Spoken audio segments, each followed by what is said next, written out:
pekabaran firman Tuhan. Mengurapi kami dengan Roh Kudus-Mu Tuhan.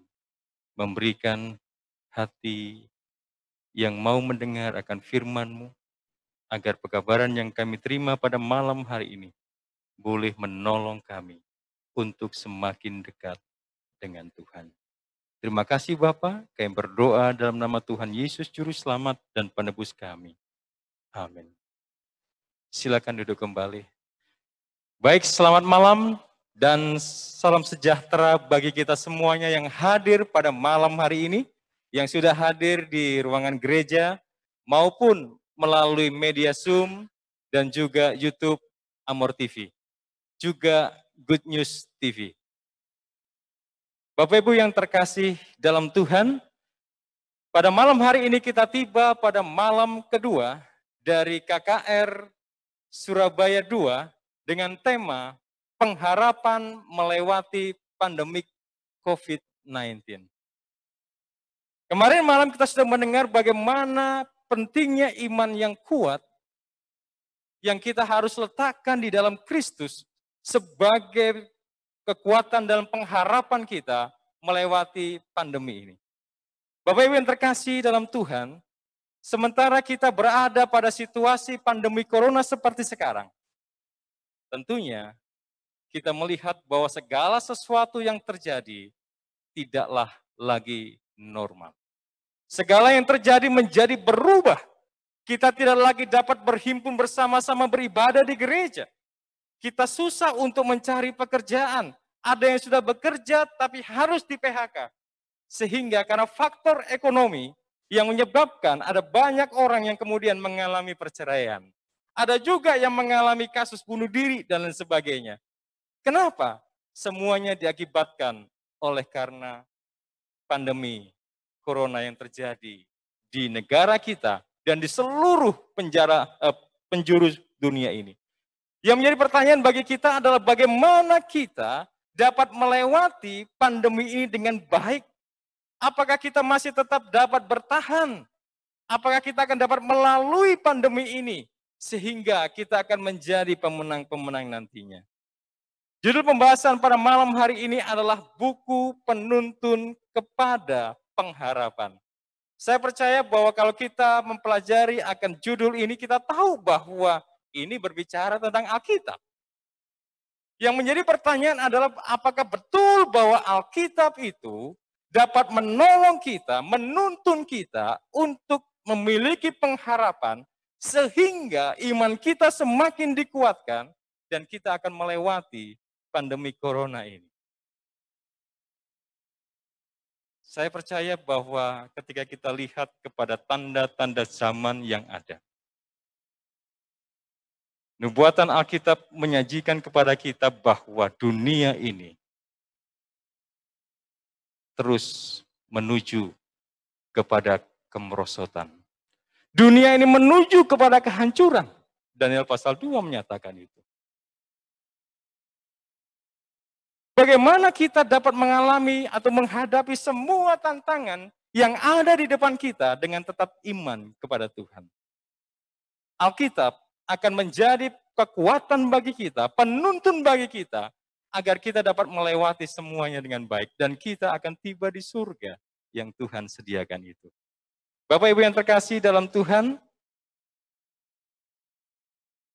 Yesaya pasal 46 ayat 10 mengajarkan kepada kita, yang memberitahukan dari mulanya hal yang kemudian, dan dari zaman purbakala apa yang belum terlaksana, yang berkata, keputusanku akan sampai dan segala kehendakku akan kulaksanakan. Dalam arti kata bahwa ketika kita memiliki Alkitab di tangan kita, maka Alkitab itu adalah berisi firman Tuhan, keputusan Tuhan, yang ditetapkan Tuhan dan yang hendak dilaksanakan oleh Tuhan. Itulah sebabnya sahabat kemarin saya sampaikan untuk umat-umat Tuhan di Anjasmoro, bahwa betul kita harus berdoa supaya pandemi ini akan segera berlalu. Supaya kehidupan kita akan menjadi baik. Tetapi hal yang lebih penting lagi adalah bahwa kita harus berdoa untuk keselamatan kita, Kenapa? Karena Tuhan tidak lama lagi akan datang. Karena kita sementara berada pada hari raya Grafiat, hari raya pendamaian, di mana masing-masing kita, nama kita akan dipanggil di dalam penghakiman yang ada di surga. Semuanya akan berjalan. Keputusan yang Tuhan buat akan terus terlaksana. Saudaraku, kenapa kita perlu belajar dari Alkitab? Kenapa kita perlu membaca Alkitab sehingga kita akan dikuatkan melalui pelajaran dari Alkitab itu? Alasan yang pertama adalah bahwa Alkitab sanggup meramalkan masa depan. Dalam Matius pasal 24 ayat 1 dan 2 mengatakan, sesudah itu Yesus keluar dari bait Allah lalu pergi. Maka datanglah murid-muridnya dan menunjuk kepada bangunan-bangunan bait Allah. Yesus berkata kepada mereka, kamu melihat semuanya itu? Aku berkata kepadamu, sesungguhnya tidak satu batu pun di sini akan dibiarkan tergeletak di atas batu yang lain. Semuanya akan diruntuhkan. Saudara yang terkasih dalam Tuhan, seorang kaisar yang bernama Julianus yang memerintah di Romawi tahun 300 Masehi. Dia pernah menjadi seorang Kristen. Dan dia kemudian mempelajari juga apa yang Yesus katakan, bahwa tidak akan ada satu batu yang bertumpuk di atas batu yang lain di bait Allah itu. Julianus kemudian mengatakan kepada dirinya sendiri, saya ingin menggagalkan apa yang Yesus ucapkan itu. Dan seorang ahli sejarah bernama Edward Gibbon menulis satu buku yang berjudul The Fall and the Decline of the Roman Empire. Kehancuran dan kejatuhan kerajaan Romawi, yang menceritakan bagaimana Julianus hendak menyatakan niatnya, menyatakan tujuannya untuk membangun kembali bait suci itu. Dia menyuruh tukang, para ahli untuk membangun kembali bait suci itu. Tetapi apa yang terjadi? Sementara tukang-tukang itu kemudian bekerja, tiba-tiba bola-bola api itu keluar dari dalam tanah dan membuat para tukang itu kemudian lari ketakutan. Tidak dapat diketahui dari mana bola api itu datang. Tetapi mereka gagal untuk membangun bait suci itu. Terbukti perkataan Yesus benar. Alkitab meramalkan akan masa depan. Saat ini kalau kita baca di berbagai media, akan ada upaya untuk membangun lagi bait suci yang ketiga. Tetapi sebagaimana nubuatan yang lalu dipenuhi, usaha orang untuk membangun kembali gagal. Saya percaya bahwa untuk yang ketiga kalinya pun akan mengalami kegagalan. Bagian yang kedua, kenapa kita perlu untuk mempercayai akan Alkitab? Karena Alkitab itu dalam Yesaya pasal 40 ayat 8 mengatakan, rumput menjadi kering, bunga menjadi layu, tetapi firman Allah kita tetap untuk selama-lamanya. Di sini diceritakan pada kita bahwa rumput menjadi kering. Segala yang ada di dunia ini oleh karena dosa kemudian mengalami kering dan kemudian layu dan mati. Tetapi yang menarik adalah dikatakan firman Allah kita tetap untuk selamanya. Firman Allah itu macam usaha untuk menghancurkan akan firman Tuhan. Tetapi firman Tuhan terbukti mampu mengatasi semuanya. Seorang yang bernama Voltaire, seorang filosof dari Perancis abad ke-17 meramalkan bahwa aku sudah bosan mendengar cerita tentang 12 orang murid Yesus yang telah mendirikan agama Kristen. Tetapi aku akan membuktikan kepada dunia bahwa dalam tempo 100 tahun Alkitab orang Kristen akan lenyap dari dunia ini. Saudaraku, Voltaire adalah seorang yang ateis. Dia tidak percaya kepada Tuhan. Dan dia meramalkan kehancuran dari agama Kristen. Tetapi apa yang terjadi? Ratusan tahun sudah berlalu dari sejak Voltaire mengatakan bahwa Alkitab itu akan musnah. Tetapi apa yang terjadi? Alkitab tersebar ke seluruh dunia. Banyak orang dapat membaca akan Alkitab. Setiap keluarga boleh bahwa apa yang Voltaire katakan bahwa Alkitab itu akan musnah tidak dapat dipenuhi. Saudaraku, kalau kita baca dalam Wahyu pasal 11 ayat 11 juga menceritakan bagaimana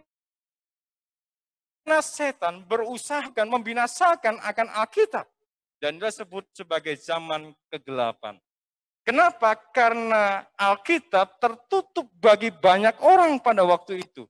Alkitab tersembunyi hanya bagi mereka para imam, hanya bagi mereka yang memahami akan bahasa Latin. Mereka tahu akan Alkitab. Tetapi bagi banyak orang yang lain, Alkitab itu menjadi buku yang tertutup dan mereka tidak dapat mengerti apa yang dikatakan oleh Alkitab kecuali bagi mereka yang berbahasa Latin. Saudara yang terkasih dalam Tuhan, ketika Alkitab itu menjadi buku yang tertutup dan sedikit orang yang dapat mengerti membaca Alkitab itu, maka bangkitlah seorang reformator, yaitu John Wycliffe. Dia menerjemahkan Alkitab dari bahasa Latin ke dalam bahasa Inggris. Dia membuat begitu banyak orang yang berbahasa Inggris mengerti tentang isi dari Alkitab itu, yang selama ini hanya dibagikan oleh para imam-imam dari gereja saja. Saudara yang terkasih dalam Tuhan, ketika gereja mengetahui bahwa John Wycliffe ini menerjemahkan Alkitab ke dalam bahasa Inggris, maka ada usaha yang begitu luar biasa untuk membuat Alkitab ini tidak lagi dapat disebarkan. John Wycliffe ditangkap dan dia kemudian dihukum mati dan dikuburkan. Tetapi tidak cukup hanya menghukum mati dan menguburkan. Bahkan tulang belulang dari John Wycliffe pun dibakar. Termasuk juga dengan Alkitab yang dia terjemahkan. Saudaraku, di sepanjang zaman, ada banyak usaha yang setan lakukan untuk membuat Alkitab ini musnah dari atas muka bumi ini. Tetapi sejarah membuktikan bahwa Alkitab ini tetap ada sampai dengan saat ini. Iblis berusaha keras untuk membuat Alkitab ini musnah. Tetapi dia gagal. Dan pada akhir zaman ini, dia menggunakan metode yang lain untuk membuat Alkitab ini tidak lagi memiliki kuasa dalam kehidupan manusia. Apa itu? Yaitu melalui kemalasan membaca Alkitab. Sebuah survei terhadap orang Kristen dalam membaca Alkitab dilakukan oleh Lifeway Research menemukan bahwa 90% dari anggota gereja setuju dengan pernyataan saya ingin menyenangkan dan menghormati Yesus dalam semua hal yang saya lakukan. Saya percaya bahwa kita yang hadir di gereja, kita yang hadir di Zoom maupun melalui YouTube, kita mengatakan bahwa saya ingin menyenangkan dan menghormati Yesus dalam segala hal yang saya lakukan. Tetapi ketika ditanyakan secara pribadi, berapa frekuensi mereka membaca Alkitab di luar ibadah gereja, maka mereka menjawab bahwa 19% mengatakan saya membaca Alkitab setiap hari. 26% mengatakan beberapa kali seminggu. 14% mengatakan mereka membaca Alkitab sekali seminggu. 22% mengatakan sekali sebulan atau beberapa kali dalam sebulan. Dan 18% mengatakan jarang atau tidak pernah. Saudaraku, saya tidak tahu kalau pertanyaan ini ditujukan kepada kita. Apakah kita termasuk dalam rombongan yang membaca Alkitab setiap hari? Apakah kita termasuk yang mengatakan beberapa kali dalam seminggu? Atau sebulan sekali? Atau setahun? Ataupun jarang saya membaca Alkitab? Saya tidak dapat menjawabnya. Karena itu pertanyaan dari masing-masing kita. Tetapi survei ini menunjukkan bahwa kita mengalami degradasi dalam membaca Alkitab kita mengalami penurunan dalam kemampuan kita membaca Alkitab, dan ketika kita gagal membaca Alkitab itu dengan baik, maka juga ada dilema yang kita alami dalam kehidupan kita. Keterlibatan dengan Alkitab memiliki dampak di hampir setiap bidang pertumbuhan rohani. Firman Allah adalah kebenaran. Karena membaca dan mempelajari Alkitab merupakan kegiatan yang memiliki dampak paling besar terhadap pertumbuhan rohani. Sayangnya, masih banyak anggota gereja yang tidak membaca Alkitab secara teratur. Anda tidak akan tumbuh jika Anda tidak mengenal Allah dan menghabiskan waktu di dalam firman Allah. Saudaraku, usaha setan pada akhir zaman ini membuat minat kita untuk belajar Alkitab menurun. Membuat minat kita untuk mempelajari, menyelidiki akan Alkitab itu menurun. Dan jangan heran ketika kemudian salah satu perumpamaan yang Tuhan Yesus berikan adalah munculnya gadis-gadis bodoh yang berbeda dengan gadis-gadis bijaksana. Saudara yang terkasih dalam Tuhan, Alkitab memiliki dampak dalam kehidupan kita. Namun yang menjadi masalah adalah betapa seringnya kita dihinggapi rasa malas, sehingga kuasa dari firman Tuhan yang mengubahkan itu tidak menjadi bagian kita. Adalah sangat mengherankan bagi umat-umat Tuhan yang hidup puluhan tahun, hidup dalam gereja Tuhan, belajar akan firman Tuhan, tetapi tidak mengalami pembaharuan di dalam kehidupannya. Boleh jadi salah satu penyebabnya adalah bahwa kita gagal untuk belajar Alkitab dengan benar. Boleh jadi ada banyak pendeta yang mengkhotbahkan akan Alkitab ini. Tetapi menjadi pertanyaan adalah apakah kita mempelajarinya setiap hari dalam kehidupan. Boleh jadi kita adalah menjadi guru-guru sekolah sahabat, pengkhotbah-pengkhotbah di gereja. Tapi yang menjadi pertanyaan adalah apakah Alkitab ini kita pelajari terus-menerus dalam kehidupan kita, atau kita baca Alkitab ketika kita mendapatkan tugas untuk pelayanan, baik khotbah maupun mengajar akan sekolah sahabat. Setan berusaha untuk membuat kita malas membaca Alkitab. Agar dengan cara demikian, orang tidak lagi mendapatkan manfaat dari Alkitab. Imannya akan gugur dan pada akhirnya akan meninggalkan kebenaran Tuhan. Alasan yang ketiga adalah bahwa Alkitab ini memiliki ketahanan yang luar biasa.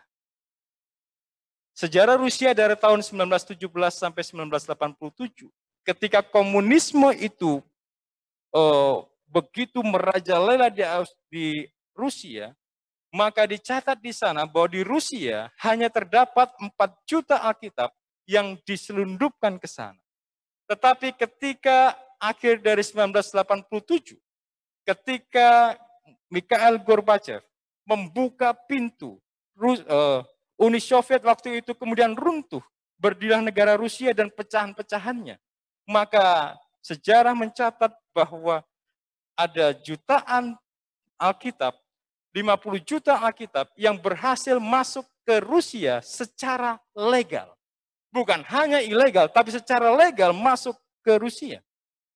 Alkitab yang tadinya begitu banyak orang untuk berusaha menghancurkan, termasuk komunisme itu sendiri. Tetapi Alkitab tetap tidak dapat ditahan. Alkitab tetap tahan walau menghadapi berbagai macam tantangan, usaha untuk menghancurkannya. Alasan yang keempat kenapa kita perlu belajar Alkitab adalah bahwa Alkitab memiliki kuasa untuk mengubahkan hidup manusia.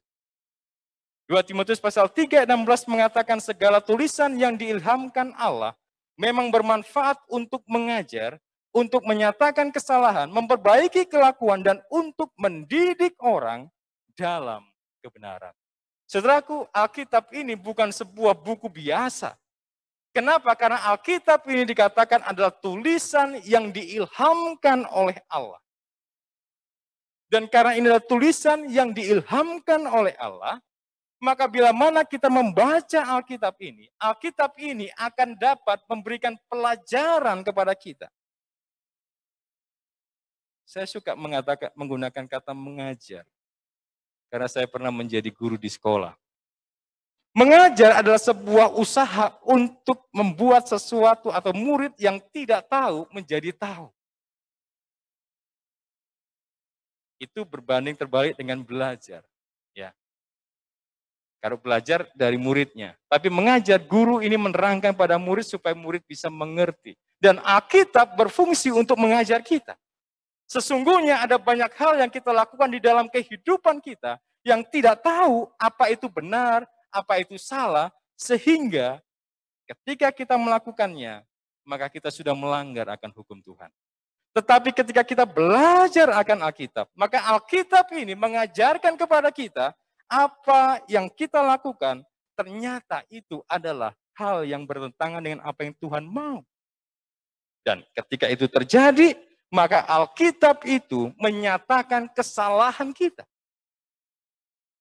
Ketika Alkitab itu menyatakan kesalahan kita, dan kita belajar lagi bagaimana caranya supaya saya tidak lagi salah. Manfaat Alkitab yang berikutnya adalah memperbaiki kelakuan. Sesudah saya tahu saya salah, sesudah saya tahu apa yang harus saya lakukan, maka saya melakukan hal yang baik.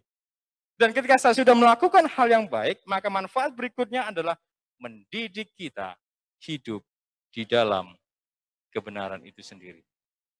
Ilustrasi yang sering kali kita dengarkan adalah sebuah pulau namanya Pitcairn, dihuni oleh orang-orang kanibal. Pada suatu kali sebuah kapal yang berlayar, yaitu kapal Bounty, ketika mereka mengarungi lautan, tiba-tiba datang pemberontak ataupun perampok menenggelamkan kapal itu. Dan salah seorang nahkoda kapal itu, Alexander Smith, kemudian terdampar di pulau itu. Tetapi pada waktu dia terdampar, bersyukur ada Alkitab yang dia temukan. Alkitab inilah menjadi kekuatan baginya. Dia mulai membaca Alkitab itu. Dan sementara dia bertemu dengan penduduk pulau itu yang kanibal, dia mulai mengajarkan kepada mereka tentang apa yang Tuhan ajarkan melalui Alkitab itu. Dan saudara yang terkasih dalam Tuhan, penduduk pulau ini kemudian berubah. Dari orang-orang kanibal yang memakan manusia, mereka berubah menjadi orang-orang yang melakukan akan perintah Tuhan, termasuk dalam pola makan mereka. Ketika kemudian pada tahun 1808, datanglah kapal Topaz dari Amerika menemukan pulau itu. Mereka datang di situ dengan begitu pongahnya. Sementara mereka melihat penduduk di pulau ini membaca Alkitab, mereka katakan, buat apa kalian membaca kitab itu? Tidak ada lagi gunanya, kami sudah tinggalkan Alkitab yang kuno itu. Dan kepala suku mengatakan, apakah engkau mau kami tinggalkan Alkitab, kami buang Alkitab ini? Kalau engkau mau kami buang Alkitab ini, dan kami akan kembali ke pola hidup lama kami, maka kami pun akan memakan engkau. Alkitab merubah penduduk Pulau Pitcairn ini menjadi orang-orang yang meninggalkan kebiasaan mereka untuk memakan daging manusia, menjadi memiliki pola kehidupan yang dibaharui. Saudaraku, pertanyaannya adalah, mengapa Alkitab itu harus dipelajari? Matius pasal 4 ayat 4 mengatakan, Yesus mengatakan, manusia tidak hidup dari roti saja, tapi dari setiap firman yang keluar dari mulut Allah. Ayat ini mengajarkan kepada kita bahwa manusia hidup bukan hanya untuk memenuhi kebutuhan jasmani saja, tetapi kebutuhan terbesar yang dimiliki oleh manusia adalah firman Tuhan. Ayat ini didasarkan ketika Musa berada di Gunung Sinai. Ketika saya membaca kisah tentang Musa ini, saya mendapati kisah yang luar biasa tentang Musa. Saudara tahu bahwa ketika Musa berada di Gunung Sinai untuk menerima 10 hukum Tuhan, maka Musa berada di Gunung Sinai itu 40 hari, 40 malam. Dan ketika dia berada di sana 40 hari, 40 malam, Musa tidak makan. Tetapi Musa tetap dapat hidup. Ketika dia turun sesudah 40 hari, dia menerima 10 hukum itu. Maka ketika dilihatnya bangsanya menyembah kepada anak lembu emas itu, maka dia pecahkan 2 loh batu ini. Dan saudaraku, ketika dia harus dipanggil Tuhan kembali untuk menghadap Tuhan di Gunung Sinai, menerima 2 buah loh batu yang kedua itu, Musa kembali 40 hari bersama-sama dengan Tuhan tanpa makan. Tetapi dia masih dapat hidup. Kenapa? Karena itu menggenapi apa yang dia katakan, bahwa manusia hidup bukan dari roti, tetapi dari setiap firman yang keluar dari mulut Allah. Musa membuktikannya dan dia hidup. Dan Yesus yang mengatakan ini juga sama. Yesus berpuasa selama 40 hari. Dia tidak makan roti, tetapi dia masih dapat hidup. Kenapa? Karena hidupnya bukan hanya dari roti saja, tapi dari setiap firman yang keluar dari mulut Allah. Ketika kita menghadapi pandemi corona seperti sekarang, sementara begitu banyak orang panik apa yang harus kita makan. Apakah besok saya masih bisa makan ataukah tidak? Saudaraku yang terkasih dalam Tuhan, kita harus kembali kepada Alkitab. Karena ada hal yang lebih penting daripada sekedar kita untuk makan. Yaitu kita perlu untuk mempelajari akan Alkitab. Mungkin saudara katakan, ngawur ini Pak Pendeta.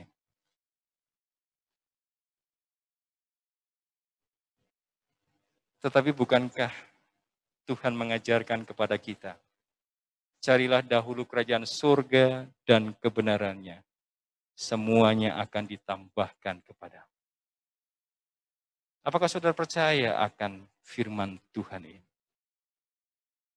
Apakah saudara percaya akan janji-janji yang Tuhan berikan? Bahwa walaupun kita di tengah krisis sekalipun, Tuhan sekali-kali tidak akan meninggalkan kita. Bahkan walaupun kehidupan kita menjadi semakin berat dari hari ke hari, yang kita tidak tahu kapan pandemi ini akan berlalu. Tetapi Alkitab ini akan menyanggupkan kita untuk tetap bertahan hidup. Sebuah survei yang dilakukan oleh Center of Bible Engagement mengatakan bahwa 50% orang Kristen baca Alkitab setiap hari. 37% baca Alkitab lebih dari sekali sehari, tetapi tidak setiap hari. 40% orang Kristen yang ikut survei yang sudah pernah membaca Alkitab sampai selesai. Dan alasan utama untuk tidak baca Alkitab adalah terlalu sibuk. Kebiasaan membaca Alkitab sebanding dengan pengetahuan Alkitab dan pertumbuhan rohani. Dan survei ini juga memberitahukan kepada kita berbagai hal yang menarik. Bahwa orang yang rajin baca Alkitab berhutang lebih sedikit dan memberi lebih banyak. Saudara yang terkasih dalam Tuhan, dikatakan bahwa disiplin dalam kerohanian menuntun orang itu disiplin dalam bidang kehidupan lain, termasuk keuangan. Orang yang rajin baca Alkitab akan meminta hikmat surga dalam membuat keputusan, termasuk dalam bidang keuangan. Saya percaya bahwa ketika kita berada pada pandemi corona seperti sekarang,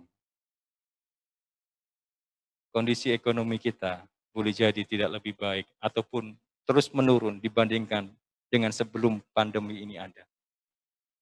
Bagi para pengusaha, masalah pandemi seperti sekarang membuat usaha itu menjadi semakin berat. Demikian juga bagi para karyawan. Ada karyawan yang kemudian harus dipotong gajinya.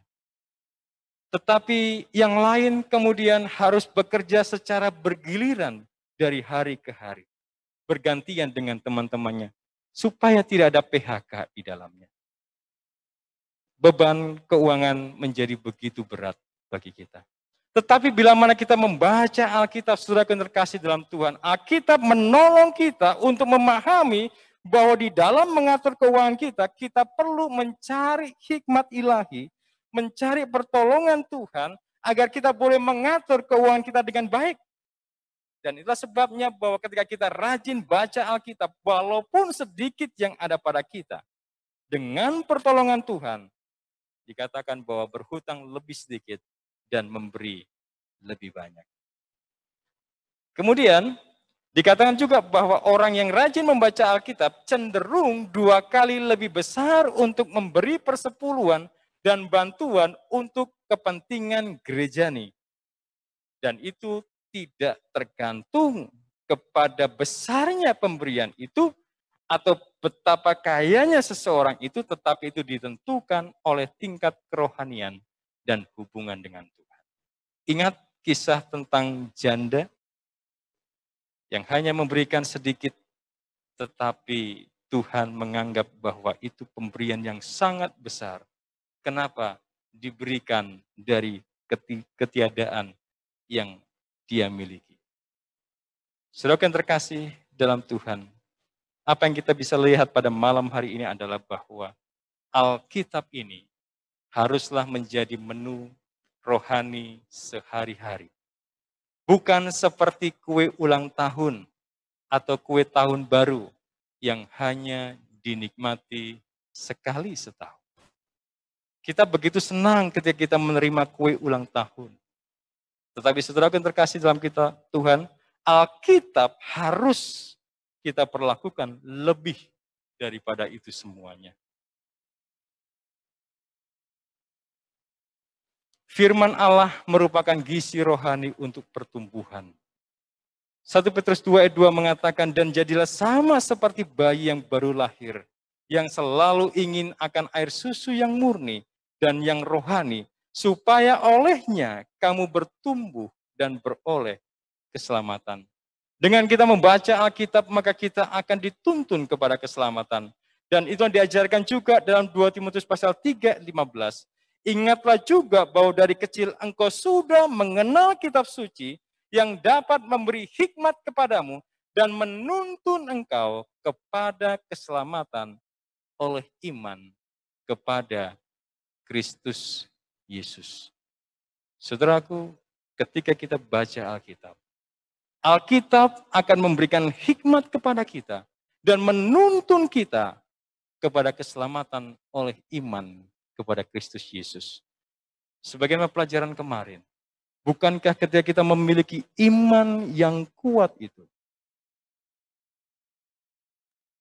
jangkar kita akan berjangkar bahkan sampai di balik tabir itu.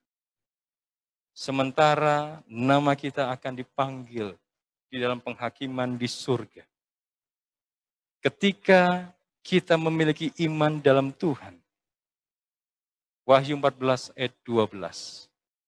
Maka bukankah itu kemudian menjadi kekuatan bagi kita. Bahwa ketika kita memiliki iman dalam Yesus. Maka ketika nama kita akan disebut, dipanggil. Dan ketika setan akan menuduhkan kepada kita berbagai macam dakwaan kepada kita. Dari puji Tuhan, kita akan dianggap sebagai orang yang dibenarkan. Kita akan mengenakan jubah yang Tuhan berikan kepada kita. Jubah kebenaran itu. Dengan mempelajari Alkitab, kita akan dituntun kepada keselamatan oleh iman di dalam Kristus Yesus. Alkitab juga mengajarkan kepada kita bahwa Alkitab memberikan kedamaian kepada kita. Matius 11 ayat 28 mengatakan, marilah kepadaku semua yang letih lesu dan berbeban berat, aku akan memberikan kelegaan kepadamu. Saudaraku, krisis ini, pandemi ini membuat kita kacau balau dalam pikiran kita, kepanikan terjadi di mana-mana. Tetapi Alkitab ini mengundang kita, apabila kita mau datang kepada Tuhan, semua yang letih lesu dan berbeban berat apapun itu, Tuhan berjanji, Dia akan memberikan kelegaan kepada kita. Kemudian dalam Efesus pasal 6 ayat 11 juga mengatakan, kenakanlah seluruh perlengkapan senjata Allah, supaya kamu dapat bertahan melawan tipu muslihat iblis, dan terimalah ketopong keselamatan dan pedang roh, yaitu firman Allah. Alkitab dapat menjadi senjata bagi kita untuk melumpuhkan setan, khususnya di akhir zaman seperti sekarang. Ketika setan tahu waktunya sudah dekat, ketika dia tahu bahwa dia akan mengalami kebinasaan, maka dia berusaha keras untuk mengadakan berbagai macam penipuan, membuat umat-umat Tuhan tertipu dan meninggalkan Tuhan. Alkitab akan menjadi pegangan bagi kita untuk mengalahkan berbagai macam pencobaan yang setan lakukan. Saudara, ketika Yesus dicobai, Dia selalu menyatakan ada tertulis. Dan semuanya cara untuk menangkal bujuk rayu setan, Yesus gunakan adalah ada tertulis. Dan apa hasilnya? Hasilnya adalah bahwa iblis meninggalkan dia. Kita saat ini hidup di akhir dari sejarah dunia. Kita sekarang hidup di mana penipuan iblis semakin merajalela.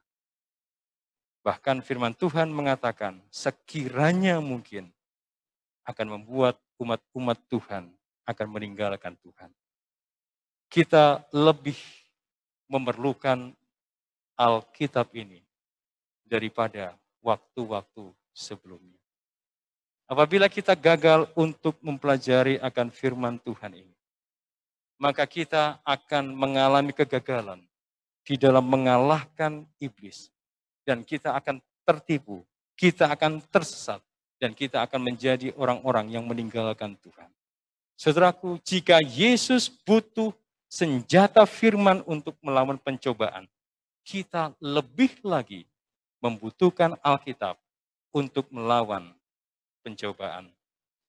Buku Alfa dan Omega, volume 4, halaman 58 mengatakan, adalah baik jika orang Kristen menggunakan 1 jam khusus sehari untuk merenungkan hidup Kristus. Kita harus mencermati setiap ayat, khususnya tentang akhir hidupnya. Saudaraku, tulisan ini menginspirasi kita bahwa kita perlu untuk mempelajari akan ayat Alkitab ini. Kita perlu untuk merenungkan firman Tuhan ini paling tidak 1 jam sehari. Dan kita akan mendapatkan manfaat dari mempelajari akan firman Tuhan ini. 2 Timotius pasal 3 ayat 16, segala tulisan diilhamkan Allah, bermanfaat untuk mengajar, menyatakan kesalahan, memperbaiki kelakuan, dan untuk mendidik orang dalam kebenaran. Alasan yang kelima, bahwa Alkitab adalah surat cinta Allah. Saudara, baca Alkitab dari Kejadian sampai Wahyu. Dan saudara akan menemukan di sana bagaimana Alkitab berisi kisah kasih Allah yang maha besar kepada manusia yang maha besar dosanya. Saudara bisa baca di sana bagaimana Tuhan mencintai kita manusia dengan kasih yang begitu luar biasa. Walaupun kita tidak layak untuk mendapat kasih Allah itu. Yang menjadi pertanyaan adalah apakah kita menyatakan kasih kita juga kepada Allah dengan mau mempelajari akan firman-Nya.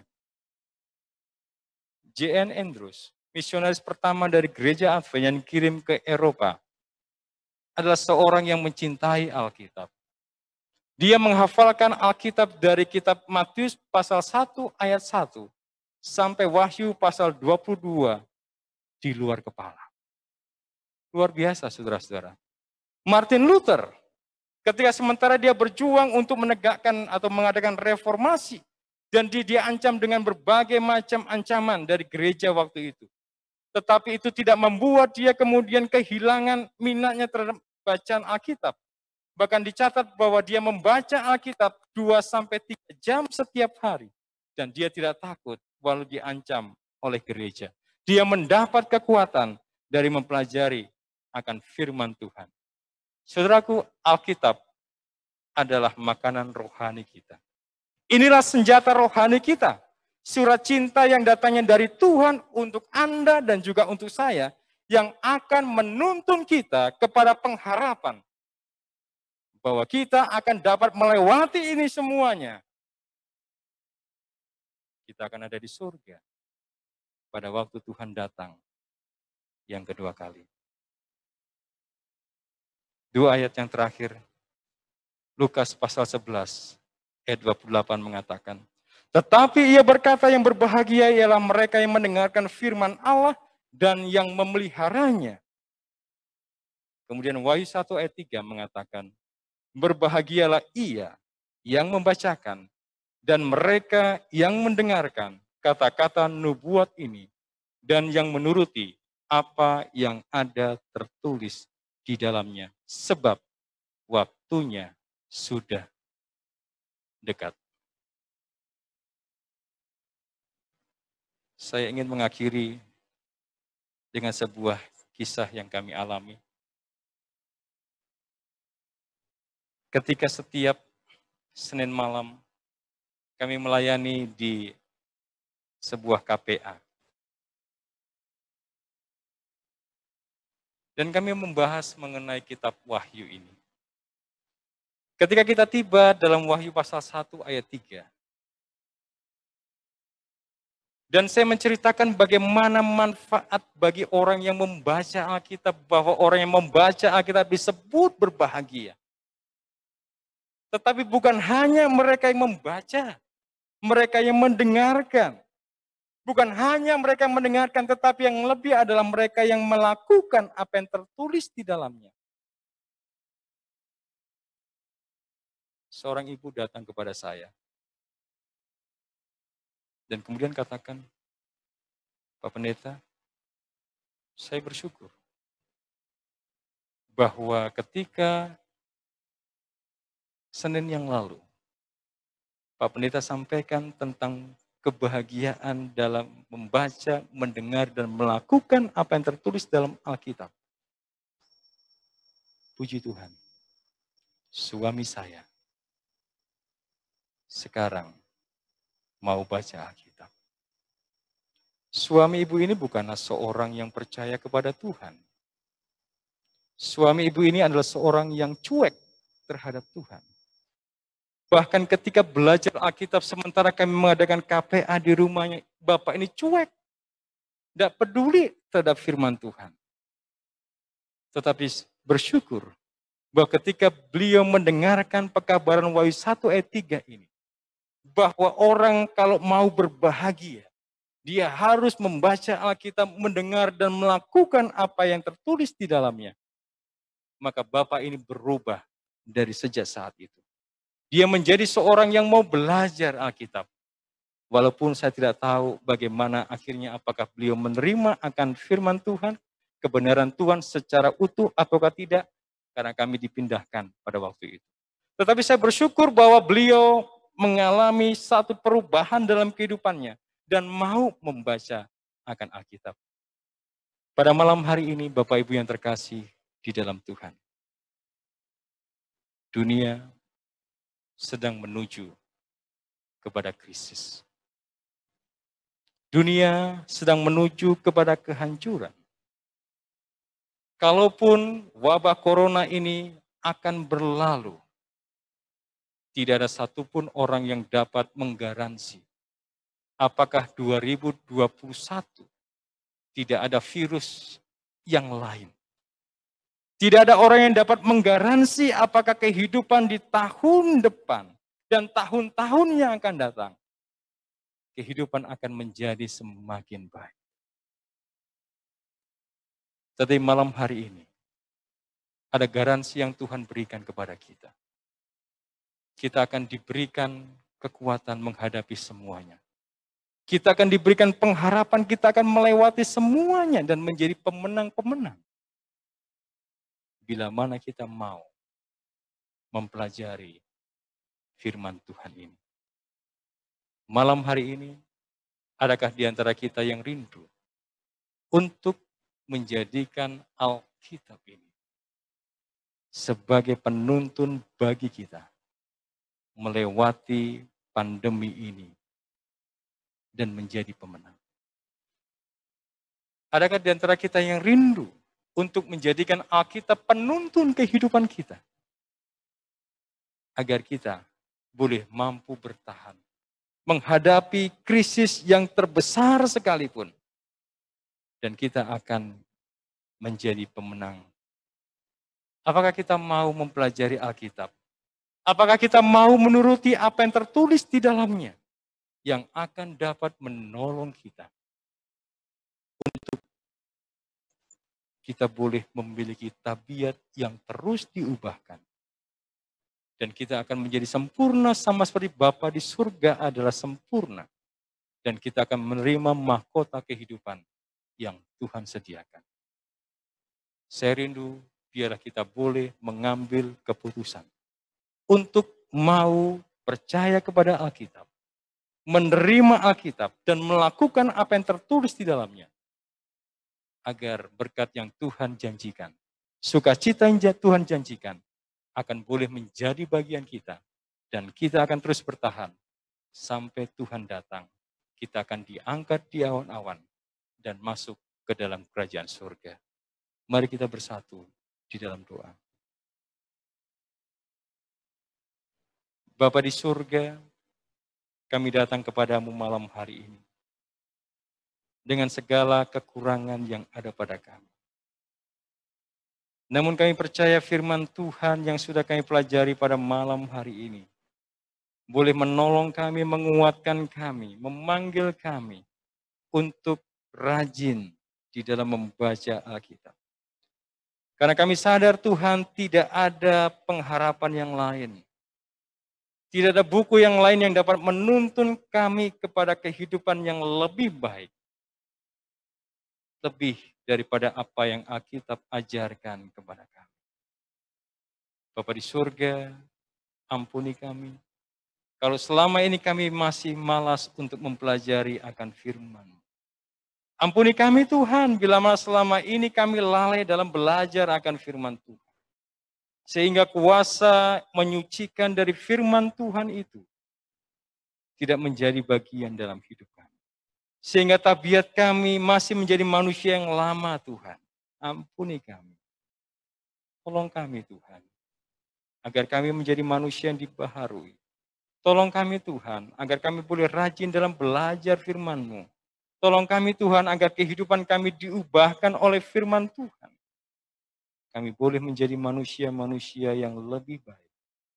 Kami boleh memiliki tabiat Tuhan dalam kehidupan kami. Dan bila mana Tuhan datang yang kedua kali, kami rindu, kami akan termasuk dalam rombongan umat-umat Tuhan yang akan diangkat, diubahkan dan masuk dalam kerajaan surga yang Tuhan sediakan. Bapa, malam hari ini, hamba-Mu berdoa untuk setiap jemaat yang hadir, baik di gereja maupun melalui media Zoom dan juga YouTube yang ada. Biarlah Tuhan akan memberkati kami semuanya. Di tengah pandemi corona yang ada, ketika kehidupan menjadi berat, biarlah berkat dari surga menjadi bagian kami. Terlebih biarlah Tuhan akan pertambahkan iman yang teguh dalam kehidupan masing-masing kami.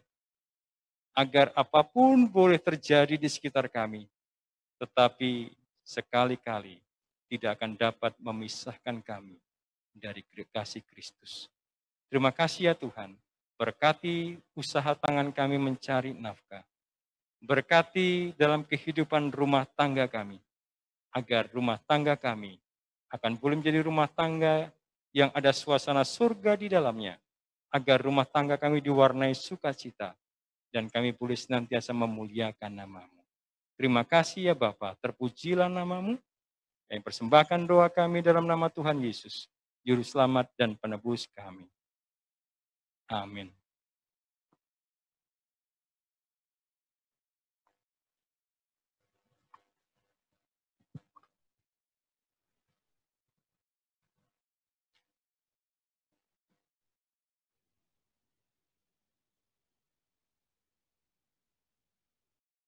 Demikianlah rangkaian acara kita pada malam hari ini.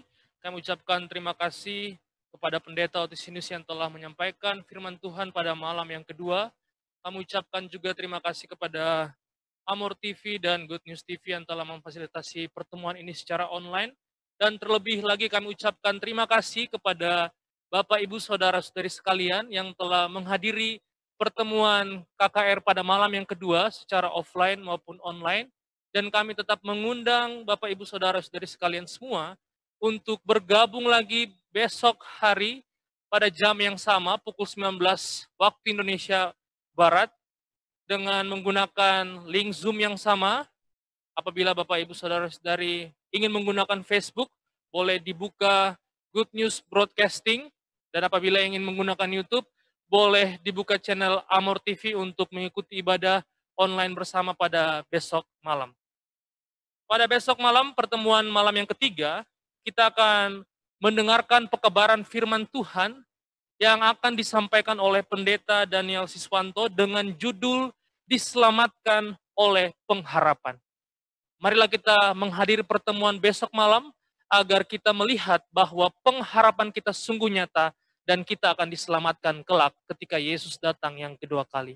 Dari tempat ini saya ucapkan selamat malam dan Tuhan memberkati kita semuanya. Bagi pengumuman, panitia akan tinggal sejenak untuk berkumpul dan berdoa. Terima kasih.